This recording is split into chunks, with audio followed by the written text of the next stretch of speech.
técnicas com isenção de ânimos a fim de assumirmos, terreno, a parte que nos cabe no Espíritas, instruí-vos. 1.1 As mãos. Então Moisés estendeu a mão sobre o mar, e o Senhor, por um forte vento oriental que soprou toda aquela noite, fez retirar-se o mar, que se tornou seca, e as águas foram divididas. Disse o Senhor a Moisés: estende a mão sobre o mar, para que as águas se voltem sobre os egípcios. Então Moisés estendeu a mão sobre o mar, e o mar, ao romper da manhã, retomou a sua força.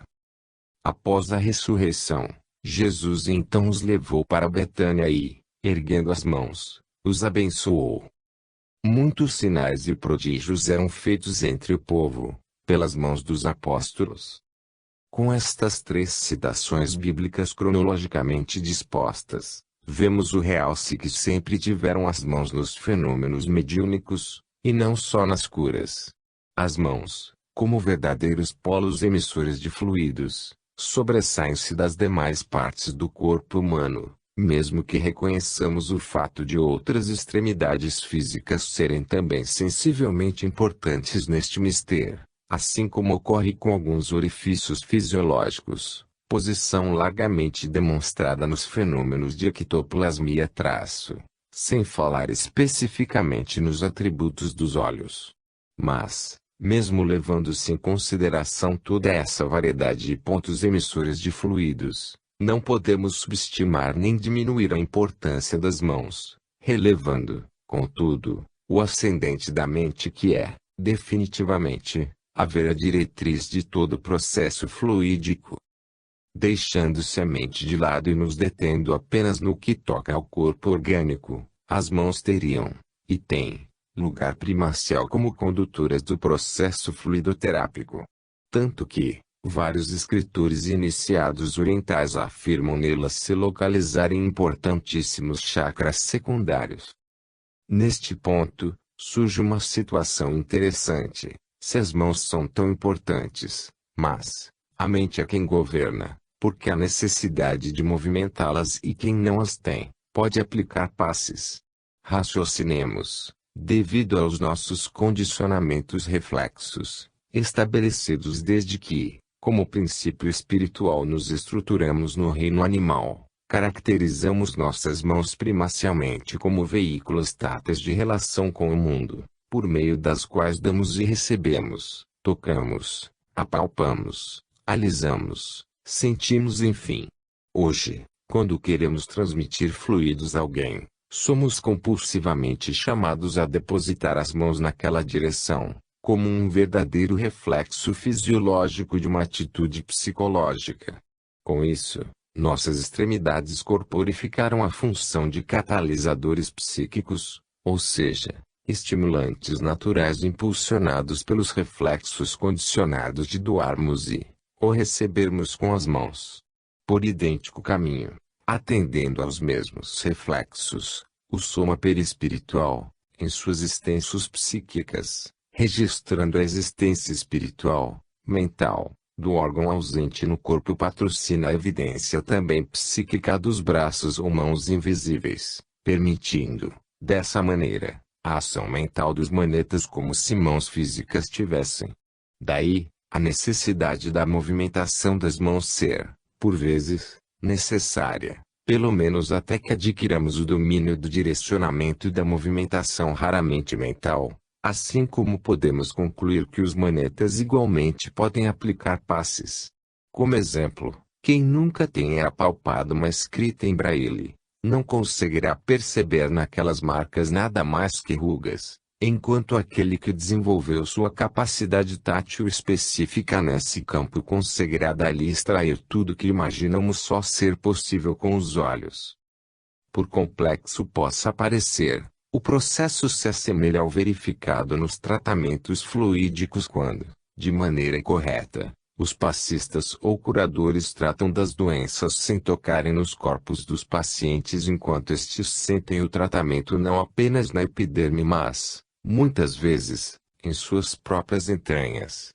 Herculano Pires, que chamava as cirurgias espirituais, Segundo este processo de cirurgias simpatéticas, dá exemplo, a médium Bernarda Torrubio, mulher do campo, fazia uma prece, pedindo assistência aos espíritos.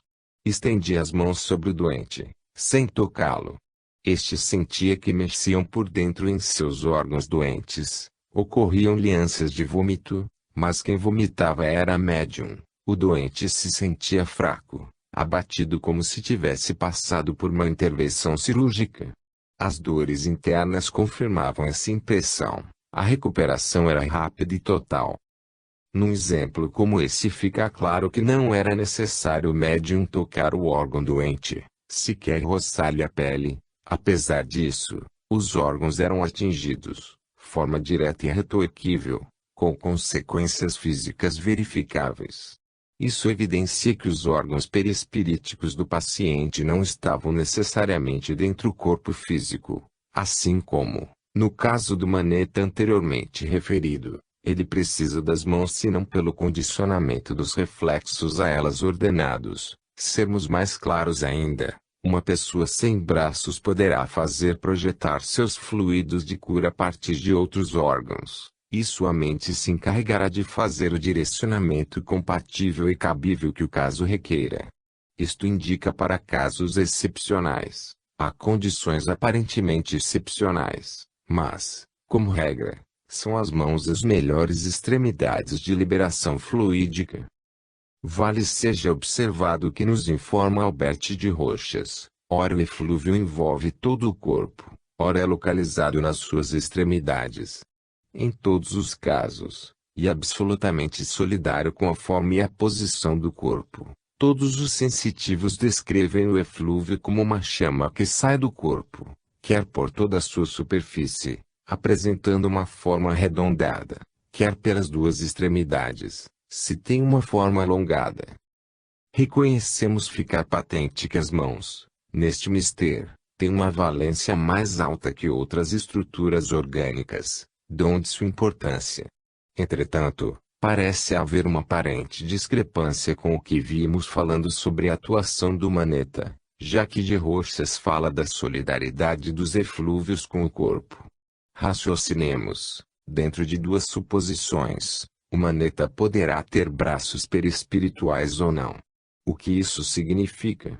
Suponhamos que ele tenha, em sua forma perispiritual presente, os braços. No caso, o processo de exteriorização fluídica por aquelas extremidades, as mãos, será veiculado por ato direto da vontade, como resultado consecutivo de um reflexo condicionado. Noutra situação, não havendo a forma perispiritual dos braços, a solicitação de um psi-alongamento daqueles membros requisitará um maior poder mental da parte do passista maneta, já que a exteriorização psíquica de suas extremidades não se limitará a um reflexo condicionado recente, mas a um adensamento fluídico, movido pela vontade e pelo domínio do direcionamento dos fluidos. Neste caso, esses psi-alongamento e adensamento fluídico funcionarão apenas por ocasião do passe. Noutras situações, não havendo vontade neste sentido, suas emanações serão apenas aquelas solidárias com o corpo físico, pelo que não serão registradas, sequer, pelos videntes. A evidência das mãos nos processos magnéticos é tão marcante para os que estudaram e estudam o assunto, como aqueles outros que apenas cuidam da prática, de forma amadora, autodidata, incipiente. Haja visto o procedimento das crianças que, sabendo a mamãe com dor de cabeça, instintivamente dizem: deixa eu pôr minha mãozinha na sua cabeça, mãezinha, que passa logo, logo. Por sinal, a senhora Olga Newhall, notável médium de cura norte-americana, teve começo como curadora quando, por meio de suas mãozinhas infantis estendendo-se com amor puro de uma criança, para tocar em alguém, quando, por exemplo, sua mãe, um irmão, uma irmã ou mesmo algum vizinho, queixava-se de uma dor de cabeça ou num braço, ou qualquer coisa do gênero. 1.2 O sangue. Imaginamos o quanto o leitor deve estar impaciente por saber das técnicas propriamente ditas, mas um pouco de paciência é sempre um bom sinal no passista, pois, se ele é impaciente, torna-se temerário. O mais importante agora é conhecermos os vários fatores que têm importância relevante nos processos de cura para não ficarmos sem entender por que certas coisas acontecem. Assim como foi importante falarmos de fluidos, perispírito, centros de força, fé, merecimento, vontade e mãos, será valioso ver o sangue, agora. André Luiz, com profunda visão espiritual, nos coloca, salientando que o sistema hemático, no corpo físico, representa o conjunto das energias circulantes no corpo espiritual ou psicossoma, energias essas tomadas em princípio pela mente, através da respiração, ao reservatório incomensurável do fluido cósmico. É para ele ou nos compete voltar a maior atenção, no estudo de qualquer processo fluidoterápico de tratamento ou de cura, de vez que se encontra intimamente associado ao estímulo nervoso ou aparelho de comunicação entre o governo do estado simbólico a que nos referimos, o carro de exteriorização da inteligência, e suas províncias e cidadãos, os órgãos e as células. Ponto. Reconhecendo-se a capacidade do fluido magnético para que as criaturas se influenciem reciprocamente, com muito mais amplitude e eficiência atuará sobre as entidades celulares do estado orgânico, particularmente as sanguíneas, e existe ao citar esse traço, determinando-lhes o nível satisfatório, a migração à extrema mobilidade, a fabricação de anticorpos ou, ainda, a improvisação de recursos combativos e imunológicos, na defesa contra as invasões bacterianas e na redução ou extinção dos processos patogênicos, por intermédio de ordens automáticas da consciência profunda. Continuando com André Luiz, temos ainda, ao toque da energia emanante do passe, com a supervisão dos benfeitores desencarnados, o próprio enfermo, pauta da confiança e do merecimento de que dá testemunho, emite ondas mentais características, assimilando os recursos vitais que recebe, retendo-os na própria constituição fisiopsicossomática, através das várias funções do sangue. O socorro, quase sempre hesitante a princípio, corporifica-se à medida que o doente lhe confere atenção, porque, centralizando as próprias radiações sobre as províncias celulares de que se serve, lhes regula os movimentos e corrige a atividade, mantendo-lhes as manifestações dentro de normas desejáveis, e, estabelecida a recomposição, volve a harmonia orgânica possível, assegurando à mente o necessário governo do veículo em que se amolda. Esquematizando as informações vistas neste item, observemos a figura 3. Manuel Pilomeno, a propósito, verificando a atuação do passe pelo plano espiritual, nos transmite o seguinte: observamos que o sensitivo, carregado vibrações de alto teor, desembaraçava o frágil organismo do pequeno enfermo das correntes pesadas de energia negativa, ao mesmo tempo infundindo-lhe forças novas. Tornara-se um dínamo irradiante e ele próprio iluminara-se com uma tonalidade opalino-azulácea brilhante, que alcançava os centros coronário e cardíaco do paciente, irrigando a corrente sanguínea e vitalizando as hemácias que passaram a adquirir a coloração que do médium se exteriorizava. Ainda acrescenta, a transmissão de força fluídica e a absorção pelo doente das energias canalizadas pela oração constituíam-lhe, no momento, alta carga de recursos terapêuticos a estimularem os campos vitais encarregados de fomentar o surgimento das células para o milagre da saúde, o magnetismo em ação, atingindo a intimidade orgânica, quer por meio externo, mediúnico, quer por moto próprio, oração. O médium inglês George Chapman, mundialmente conhecido por suas curas, realizadas sob a ação e orientação espiritual do Dr. William Lang, tem concedido muitos exemplos da importância do sangue em seus tratamentos, a partir dos dados que o Dr. Lang demonstra em relação ao seu fluxo. Ilustremos, os grifos serão nossos. A senhora Wick conta que o Dr. Lang operou seu coração na primeira consulta, para melhorar a circulação. Depois começou a operar a doente para o sangue poder circular livremente na região paralisada. Durante sua intervenção, a paciente exclamou: "O que o senhor está fazendo, Dr. Lang?" "Eu estou sentindo alguma coisa, parece uma faca."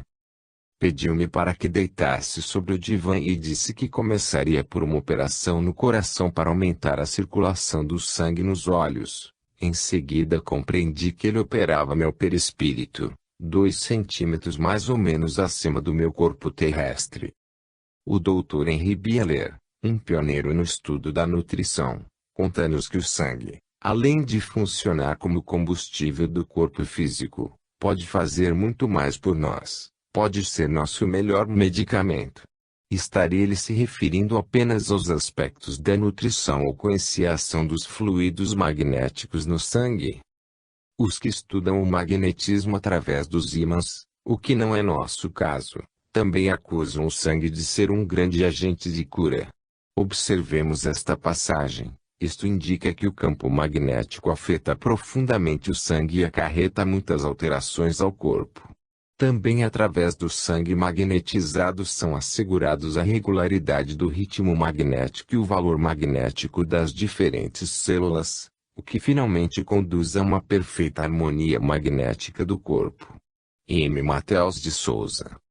Podemos dizer que o sangue é, literal e pleonasticamente falando, vital para nossas vidas. Não entraremos, todavia, em minudências biológicas nem organofuncionais de suas composição e circulação pois, além de fugir do intuito desta obra, não somos os mais indicados a fazê-lo por não termos qualquer especialidade nesta área nem um conhecimento mais profundo do assunto. Tomamos a liberdade, entretanto, de indicar as seguintes obras para aquele que queira buscar um aprofundamento maior. 1. Bessac, Maria Luísa, Elementos de Biologia, 2º grau. Capítulo 18. Histologia, Pags. 137 e 138. São Paulo SP. FTD, 1977. 2. Junqueira, Luiz Carlos Uchoa, Noções Básicas de Citologia, Histologia e Embriologia, Capítulo 20, Sangue, Pags.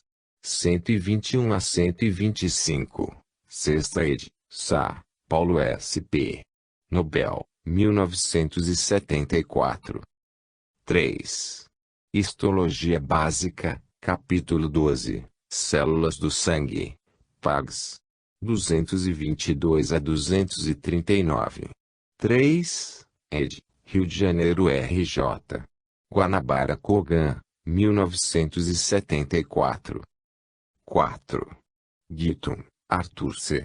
Tratado de Filosofia Médica, Parte M. Capítulo 5, Eritrócitos, Anemia e Policitemia, Pags. 52 a 59, e Capítulo 6, Resistência do Organismo à Infecção, Pags. 61 a 63, Quinta ed., Rio de Janeiro RJ. Interamericana, 1977. Além dessas, outras similares são facilmente encontradas em quaisquer livrarias. Todavia, para não nos omitirmos de todo, vai uma referência muito interessante. Aproximadamente 1 litro de sangue passa pelo cérebro a cada minuto. Se meditarmos com vagar sobre esta referência, perceberemos que daquele fato decorre um reforço significativo para as evidências da ação mental, cujo órgão físico que possibilita a sua manifestação é o cérebro, nos processos fluidoterápicos, e, de forma reversa, pelo constante mergulho circulatório naquela sede. O sangue se caracteriza mais ainda como um veículo de fundamental importância nesses tratamentos. Mas o que mais nos toca no estudo do sangue neste espaço é sua capacidade de segregar os agentes fluídicos, tanto da cura quanto degenerativos, a depender da sintonia em que situemos nossa mente e nosso coração. Da parte das curas, Já vimos várias colocações. Da outra, a degenerativa, poderemos observar uma situação apresentada pelo nobre espírito Bezerra de Menezes, que nos ilustrará com suficiência. A ação obsessiva, por parte dos cobradores desencarnados, contribui para o baixo consumo de oxigênio, a anemia secundária e outros distúrbios que são registrados nos pacientes esquizoides e que, em Carlos, personagem que estava sendo tratado, são habituais, porque a ingestão dos fluidos perniciosos intoxicam-no, levando órgãos a funcionamento alterado, inclusive a lentidão do fluxo sanguíneo com ingerência fluídica no sistema enzimático do organismo. Vimos, assim, como é importante a questão sanguínea antipatia e as curas. Por isso mesmo, interessa estudemos mais alguma matéria que lhe tem relação. 1.3 A respiração. Da citação acima de André Luiz, referência 22, assim como de todas as informações que temos obtido dos ensinos da biologia e da fisiologia, a respiração desempenha vital papel para todos nós. Ela é responsável, direta ou indiretamente, pela economia orgânica do ser humano, principalmente na oxigenação do sangue e, portanto, de sua vida. E se o sangue, como vimos, é vital, em todos os sentidos, a respiração não poderia ser esquecida. A vida nos tem ensinado que a naturalidade, no alimentar, vestir, assear, beber e, evidente primordialmente, no respirar, nos propicia uma qualidade de vida orgânica mais saudável.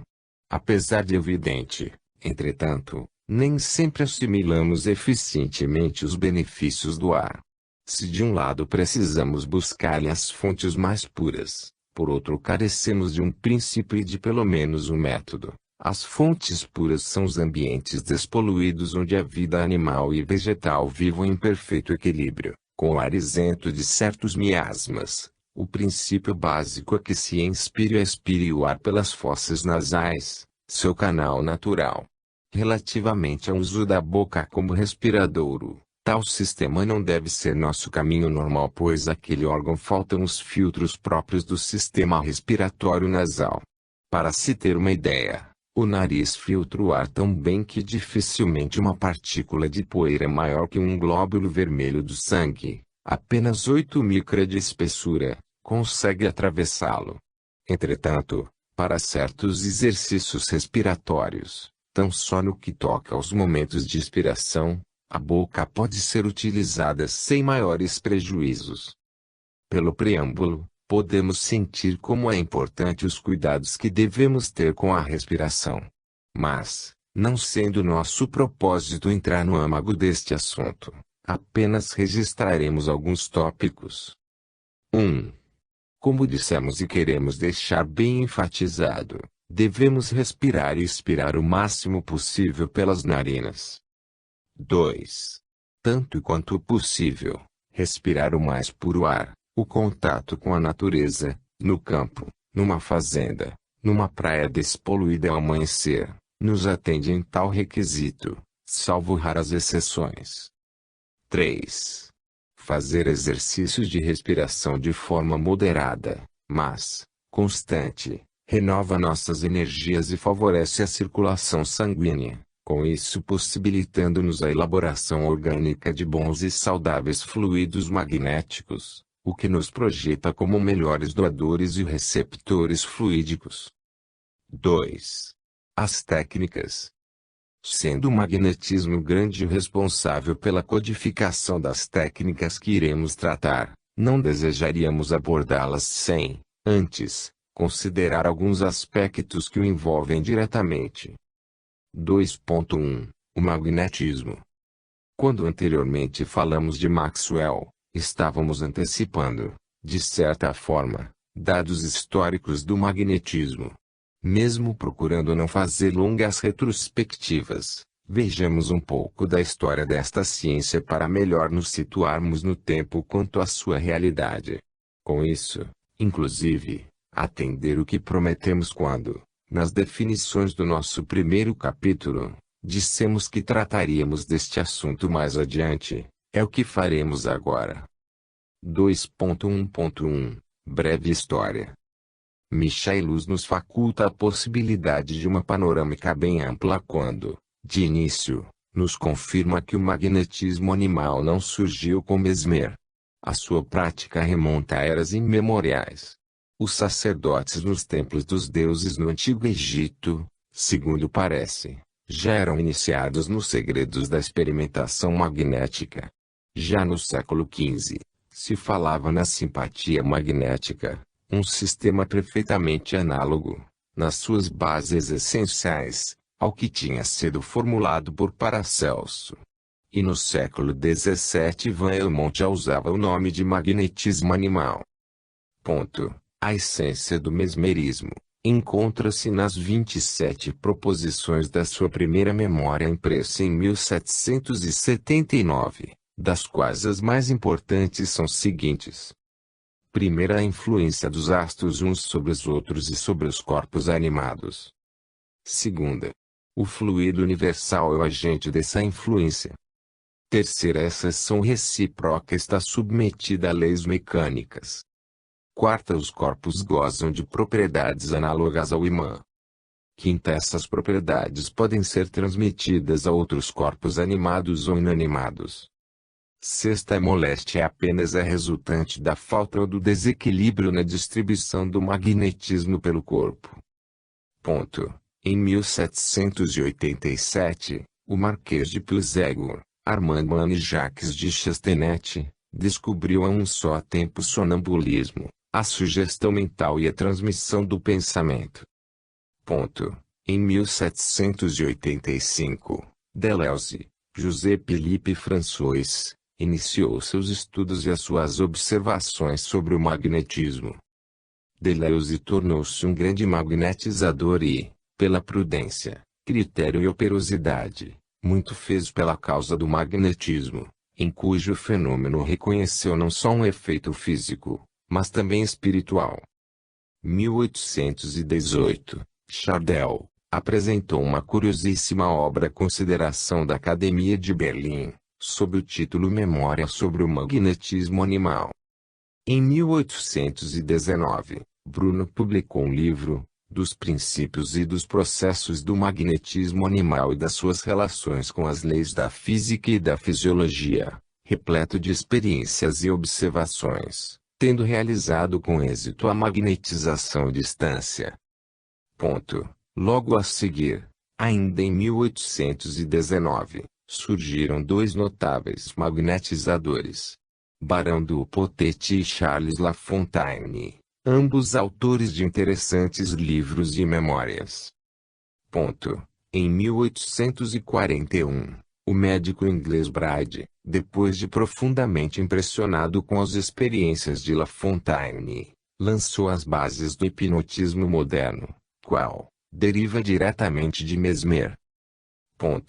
Todavia, Mesmer era materialista, ao passo que Jaime Bride era espiritualista.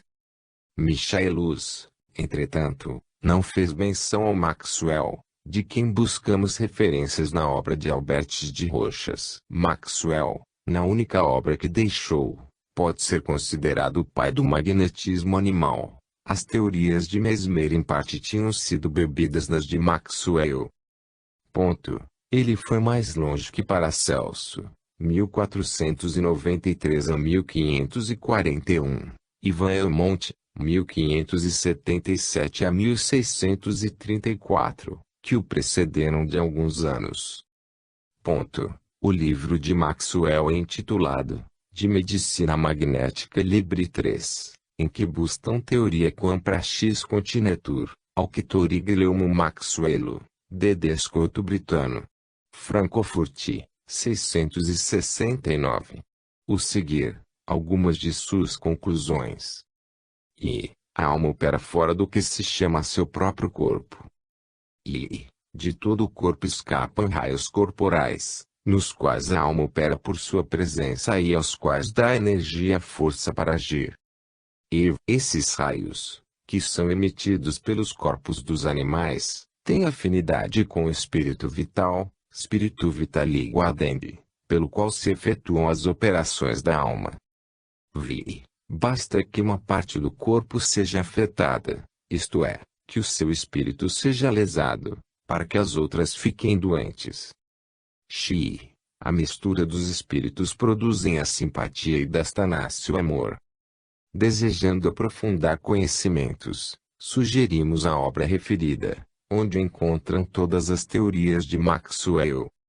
Colhendo mais algumas informações, ficamos sabendo que, para o Marquês de Puysegur, 1751 a 1825, a confiança, a intenção de fazer o bem, a ardente vontade de realizar esta intenção constituem o essencial das disposições necessárias para magnetizar com sucesso.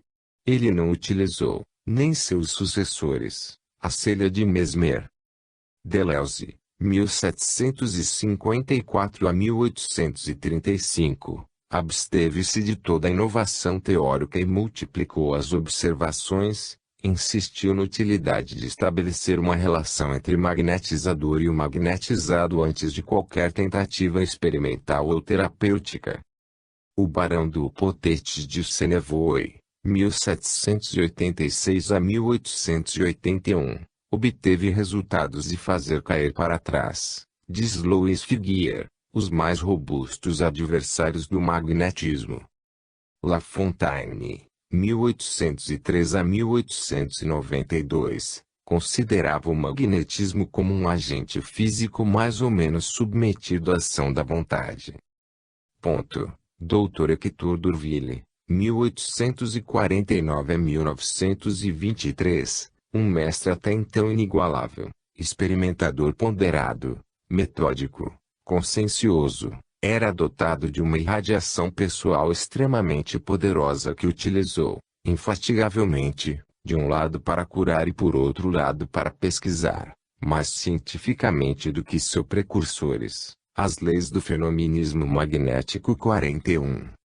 Mais recentemente, no final do século passado, a Sociedade Real de Medicina voltou a examinar as propostas que o rei, em maio de 1788, tinha encaminhando a ela sobre as curas de Mesmer, 1734 a 1815, a qual, depois, assim se pronunciou. Não se pode deixar de reconhecer nestes efeitos constantes um grande poder que agita os doentes, domina-os e do qual o magnetista parece ser o depositário. Mas o relator Bailly concluiu pela inexistência do magnetismo animal, apesar de tudo. Dentre as conclusões daquele novo relatório, destacamos: primeiro, o contato dos polegares e das mãos, as fricções ou certos gestos feitos a pequena distância do corpo e chamados passes, são os meios empregados para a relação, ou, em outros termos, para transmitir a ação do magnetizador magnetizado. Segundo, os meios, que são exteriores e visíveis, não são sempre necessários que em várias ocasiões a vontade, a fixidez do olhar, bastaram para produzir fenômenos magnéticos, mesmo a revelia do magnetizado. Terceiro, o magnetismo agiu sobre pessoas de sexo e idade diferentes. Quinto, o magnetismo, em geral, não age sobre as pessoas saudáveis. Sexto, tampouco age sobre todos os doentes. Décimo, a existência de uma característica única, que sirva para fazer reconhecer em todos os casos a realidade do estado de sonambulismo, não foi constatada. 17º, o magnetismo tem a mesma intensidade. Ele é imediatamente sentido a uma distância de 6 pés tanto quanto a uma de 6 polegadas e os fenômenos que desenvolve são os mesmos nos dois casos. 28º, alguns destes doentes magnetizados não sentiram bem algum, outros experimentaram alívio mais ou menos marcante, ou seja, a suspensão de dores habituais, o outro, a volta das forças, um terceiro, um atraso de alguns meses no aparecimento de acessos epilépticos, e um quarto, a cura completa de uma paralisia grave e antiga. 29 graus Celsius considerado como agente de fenômenos fisiológicos ou como meio terapêutico. O magnetismo deveria constar do quadro dos conhecimentos médicos. Infelizmente, assim como o primeiro relatório, este também foi desconsiderado porque bastaria que um único membro da comissão examinadora desse parecer desfavorável para que não fossem aceitas suas conclusões, e um objetor, o Dr. Castell, usou este argumento: se a maioria dos fatos alegados são reais, eles destruiriam a metade dos conhecimentos fisiológicos. Tal argumento, não percebeu ele, só lhe acentuou a pequenez, em humildade e sabedoria, pois bem poderia ter-lhe ocorrido que tais fatos só viriam a enriquecer não só a fisiologia como aclarar-lhe os passos. Esta, infelizmente, é a característica do cego que não quer ver de que tanto falou Jesus, do homem que se prende aos métodos e se olvida ou desconsidera os princípios, tal como expusemos anteriormente. Esta era a característica do Dr. Castell. Que pena! Antes de concluirmos este resumo, não poderíamos deixar de mencionar o hermetismo, originado no Antigo Egito, e as conclusões do Dr. George W. Meek sobre os curandeiros típicos que trabalham no Brasil, Inglaterra e Estados Unidos. Do hermetismo, conta-se que foi cedido para a humanidade por Thoth, o deus egípcio da sabedoria, a quem os gregos mais tarde chamaram de Hermes Trismegisto. Talvez Hermes tenha sido o lendário Melquisedeque, a quem Abrão pagou o dízimo. O hermetismo se fundou em 7 axiomas, os quais, resumidamente, são: I, o todo é mente, o universo é mental. I, tal em cima, qual embaixo, tal embaixo, qual em cima. I, nada repousa, tudo se movimenta, todas as coisas vibram. E todas as coisas têm dois lados, todas as coisas têm dois polos, tudo tem seu oposto. V, tudo flui para fora e para dentro, todas as coisas têm seu curso, tudo sobe e desce. Vi, toda causa tem seu efeito, todo efeito tem sua causa, todas as coisas acontecem segundo a lei, o acaso não é senão o nome da lei não reconhecida. Existem muitos planos de causas, mas nada escapa à lei. Vi, o gênero está em todas as coisas trazem o feminino e o masculino, o gênero se manifesta em todos os planos. Pela antiguidade do hermetismo, percebe-se quanta sabedoria temos desprezado ao longo do tempo, por motivos nem sempre justificáveis. Daí imperiosa necessidade de estudarmos hoje, mais que ontem e amanhã mais ainda, a fim de tentarmos recuperar o tempo perdido. Quanto às conclusões do Dr. George Meek, daremos só as que consideramos mais notáveis. 1. Uma curandeiro, este é o termo usado por ele, pode ser de qualquer sexo, de qualquer raça ou cor, e pode ou não ser adepto de qualquer religião organizada. 2. A ausência da educação convencional não é uma barreira para o desenvolvimento de um bom curandeiro, pode bem representar uma vantagem positiva. 3. As aptidões curativas podem desenvolver-se em qualquer época da vida, desde a adolescência até depois dos 60. 6. O curandeiro não precisa necessariamente ter contato físico com o paciente. 7. Alguns curandeiros não precisam encontrar-se na presença direta do paciente. 8. O nível da aptidão curativa varia muito entre os curandeiros individuais e depende das aptidões congênitas, do desejo de servir, amor, sintonização com o cosmos, da experiência e compreensão da natureza humana. 11. Nenhum curandeiro obtém 100% de sucesso com seus pacientes. 12. A cura pode efetuar-se instantaneamente, mas com maior frequência leva dias e, em alguns casos, várias semanas ou meses. 14. Os curandeiros são quase invariavelmente generosos, amáveis, preocupando-se muito com seus pacientes. 15. Provavelmente, é difícil para uma pessoa egoísta, sequiosa de dinheiro e poder, realizar-se plenamente servindo como curandeira. 16. Alguns curandeiros bem-sucedidos, e que se tornaram preocupados ou obcecados com o ego em fazer fortuna, parecem sofrer um declínio em suas faculdades curativas. Queremos frisar que este último autor não é espírita, nem suas conclusões são a última palavra sobre o tema, mas que valem uma enormidade para nosso estudo, é inegável. 2.1.2 Duas regras gerais. De tudo que o magnetismo nos tem dado, pelo menos duas regras têm se apresentado como gerais. 2.1.2.1 Primeira regra. Os passes magnéticos, quer pela origem do fluido, quer pela técnica empregada, pedem seja observado o sentido das passagens das mãos sobre o corpo do paciente, ou seja, devem ser executados sempre de cima para baixo, da cabeça aos pés, dos órgãos que estiverem mais acima aos que se encontrarem mais abaixo. Esta conclusão foi confirmada pela grande maioria dos magnetizadores de todas as partes em face da constatação de que a ação contrária, em vez de provocar uma desmagnetização, a qual corresponderia, em tese, ao efeito de uma dispersão fluídica na realidade, provoca uma congestão fluídica generalizada, com consequências graves ou, no mínimo, desagradáveis, sempre imprevisíveis e, portanto, inoportunas e prejudiciais.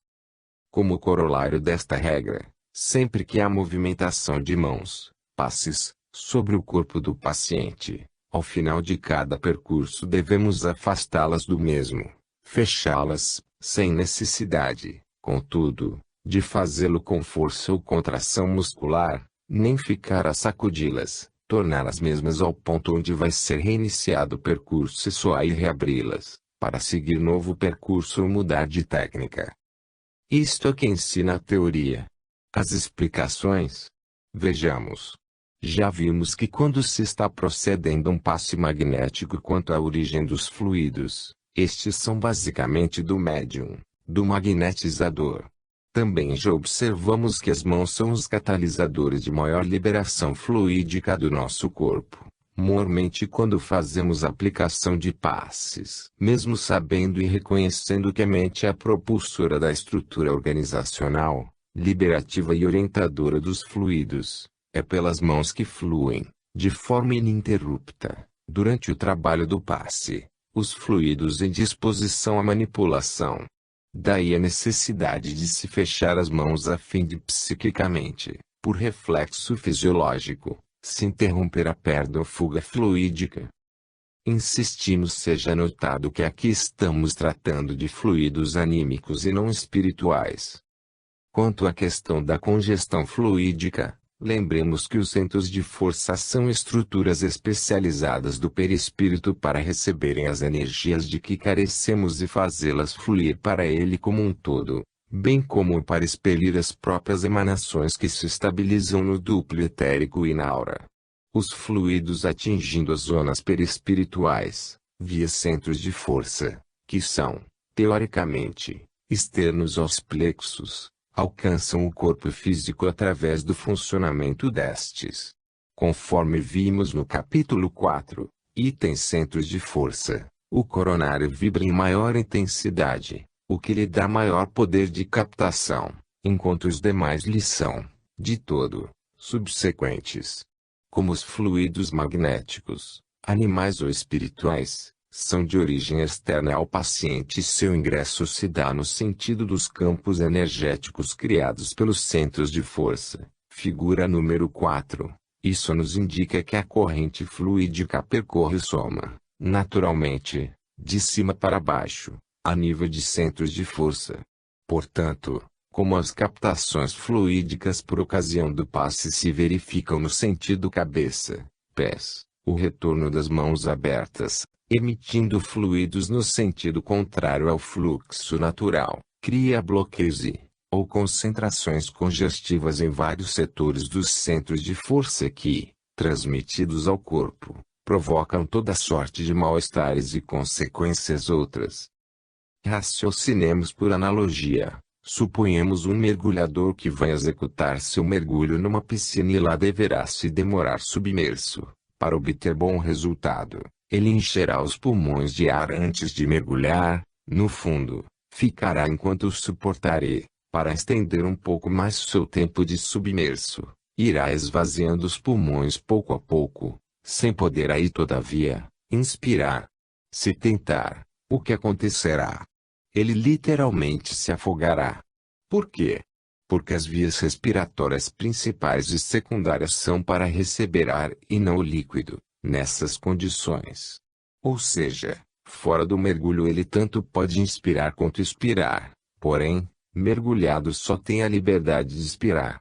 Pois bem, quando recebemos uma aplicação de passe no sentido contrário, dos pés à cabeça, nossos centros de força funcionariam como mergulhador que, submerso, tentasse inspirar. Ocorre que os centros de força funcionam unilateralmente, no sentido de receberem fluidos daquele campo fluídico energético da maneira e no sentido como estruturalmente definidos, a exemplo das nossas vias respiratórias que só extraem ar quando imersos, pois, submersos à camada fluídica do passe que se executa, não há como recebê-los de outro sentido, sob pena de congestionar as entradas pelas vias chacrais. Ou seja, os centros de força estão ativos, mas, apenas num sentido de recepção e não no reverso. Não esqueçamos, porém, que Deus nunca nos desampara. Lembra-nos Charles, Espírito, no valor de sua pena, que, a criatura humana, centelha do eterno foco do amor, jamais se encontrará desamparada na roupagem cruciante da conquista de si mesma. A providência conhece as possibilidades morais e espirituais de cada uma, e, muitas vezes, de um acervo de maldades supostas irremediáveis, faz extrair a refulgência da estrela de que somos essência. Não é só poesia e beleza, é a realidade a que, felizmente, estamos submetidos. Por isso, a fim de solucionar eventuais problemas como os de congestão fluídica, temos os passes dispersivos que, na maioria dos casos, são suficientes para restabelecerem o fluxo natural dos fluidos e o campo energético do paciente. O leitor poderia imaginar como isso se dá? Continuemos. O Sr. Paul Clement Jagotti diz ser possível se fazer o que ele chama de passes de retorno, ou seja, de baixo para cima, por atribuir um efeito análogo aos transversais. Veremos logo esta técnica. Mas é ele mesmo quem rebate, estes últimos, os transversais, são preferíveis, pois os passes de retorno são quase sempre acompanhados de um mal-estar tanto mais acentuado quanto mais o paciente estiver sensitivo ou deprimido. Como podemos observar, a ressalva feita por quem sugere o contrário se toma, perdoem-nos o pleonasmo, contraditória, é dizer: reconheço que você faz certo, mas vou lhe ensinar o errado para aprenderes a fazer o certo. Não consideramos este o melhor meio de aprendizado. Em decorrência desta situação proposta por Paul Clement, uma última questão poderia aparecer. Suponhamos que o paciente esteja bem concentrado, orando fervorosamente e suas condições de merecimento sejam de receber o melhor. Como fica ele se o passista doar passes com as mãos retomando abertas?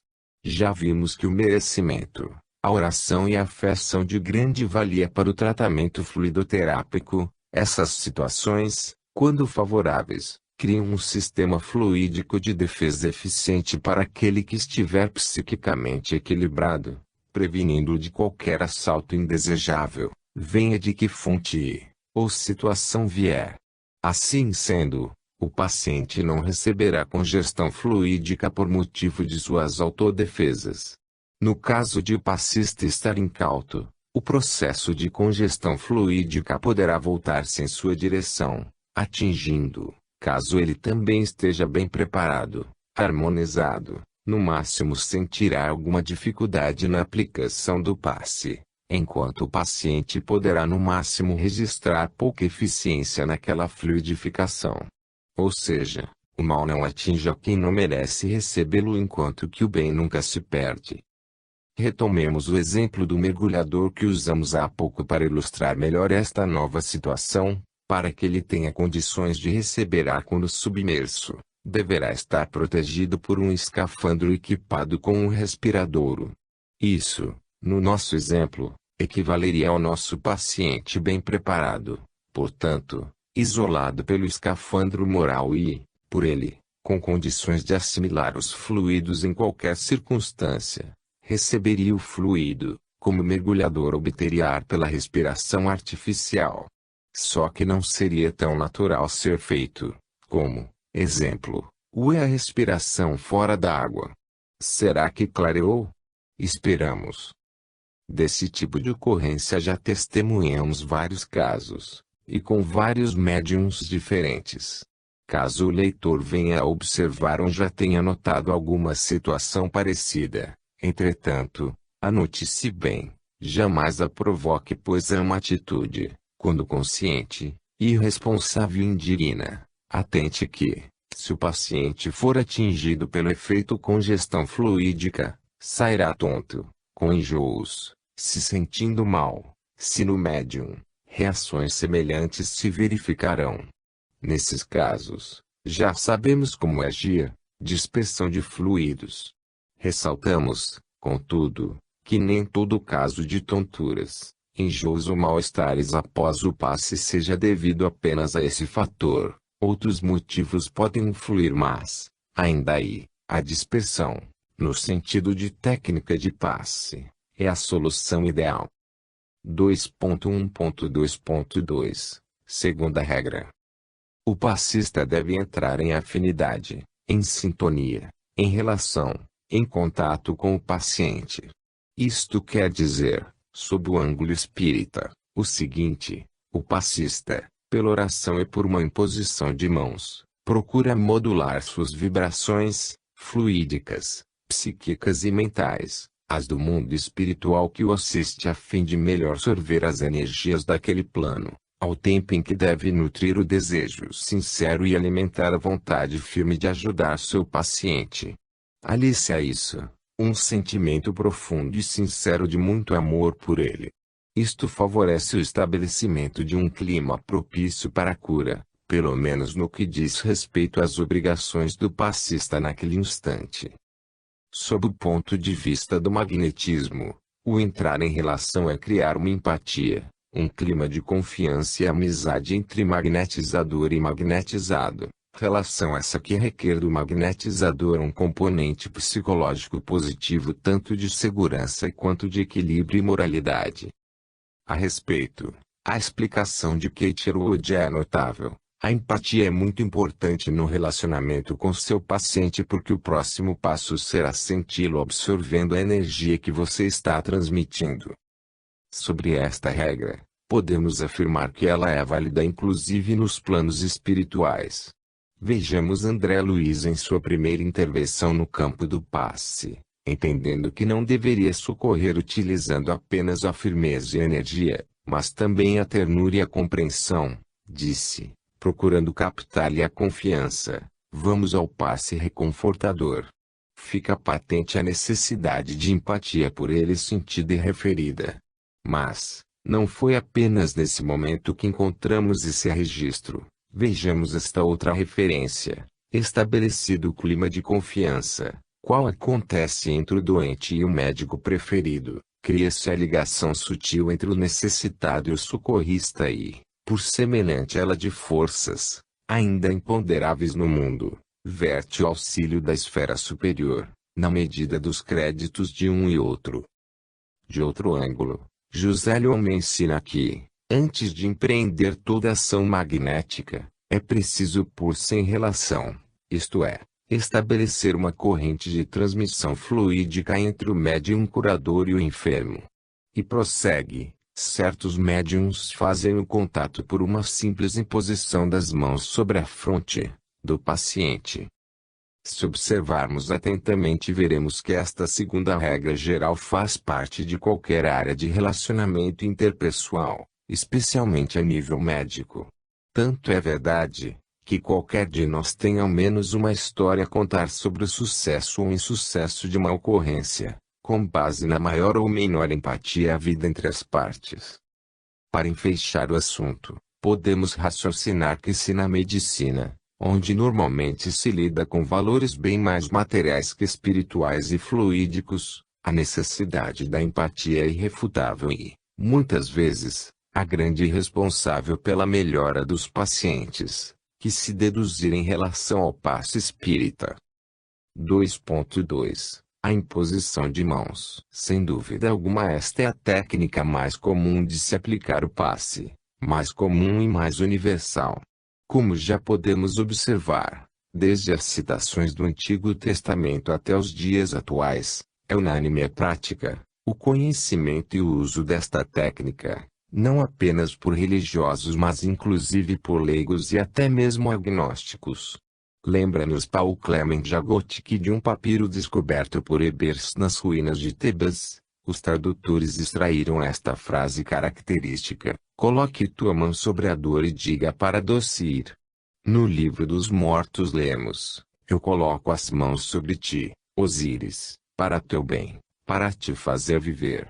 Sabe-se aliás que nos templos egípcios o hierofante impunha as mãos sobre os doentes e assim operava curas. Um outro historiador, Próspero Alpini, menciona misteriosas fricções médicas empregadas pelos sacerdotes do Antigo Egito e facilmente identificáveis aos passes magnéticos. Na Grécia, a doutrina pitagórica mostra que a medicina pela imposição das mãos, quando praticada pelos asclepiadeus, não era considerada empírica mas procedente de dados racionais. Durante todo o período medieval, as imposições, os passes, o sopro e todos os procedimentos de projeção do magnetismo humano tiveram seus práticos, como os magnetizadores da Idade Média procediam, quase todos, pelo contato, eram chamados tocadores. Ora, constituiu-se uma tradição que atribuía aos reis que gostavam de tocar os doentes, um poder especial. De fato, desde São Luís, outros dizem que desde Clovis, os reis da França a curavam pelo toque. Este uso se perpetuou até Henrique IV. Saindo dos dados históricos, podemos afirmar que a estruturação técnica da imposição de mãos é igualmente tão simples que não há muito o que aprender. Basta estender os braços para a frente do corpo, pondo as mãos sobre a cabeça do paciente ou sobre outra parte que se deseje magnetizar, ficando as mãos espalmadas para baixo, sem contração ou enrijecimento muscular, sem fazer o força ou se posicionar tipo estátua.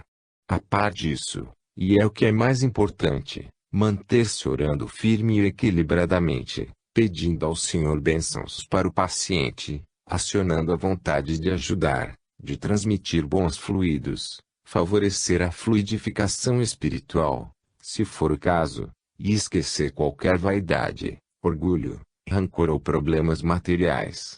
Este momento é literalmente sagrado, qualquer que seja a característica de passe que se esteja operando. Como se percebe, existe também a imposição de mãos localizada, que é a derivação das técnicas do magnetismo. É usada sobre órgãos afetados ou centros de força, de conveniência e nas distâncias que os casos requeram e que a prática e a intuição indiquem. Se na casa espírita ou no atendimento que estiver o fazendo não for possível ou aconselhável fazer uso de qualquer outra técnica que não essa, e sentir a necessidade de fazer, por exemplo, um passe dispersivo, mentalize com força de vontade tal procedimento, que ele minimizará a falta do dispersivo, patrocinando aquele intento em condições relativamente satisfatórias. Convém lembrar, contudo, que dentro dos princípios uma regra geral existe, e que nos foi apresentada por Jesus, quando nos ensinou a oração dominical: Pai, seja feita a vossa vontade, tanto na terra como no céu. Isto significa que devemos subordinar nossa ação e nossos pedidos de socorro e ajuda ao determinado pela justiça divina. Assim, fazemos o melhor que podemos mas deixamos ao Pai, por intermédio de seus emissários, Adequação da solução à vontade maior. Como, via de regra, o paciente está com seu campo fluídico desequilibrado ou desarmonizado, quase sempre é conveniente fazer-se, antes, uma dispersão fluídica. Mesmo na imposição de mãos este recurso é muito válido, pois com a dispersão extraímos ou reordenamos os fluidos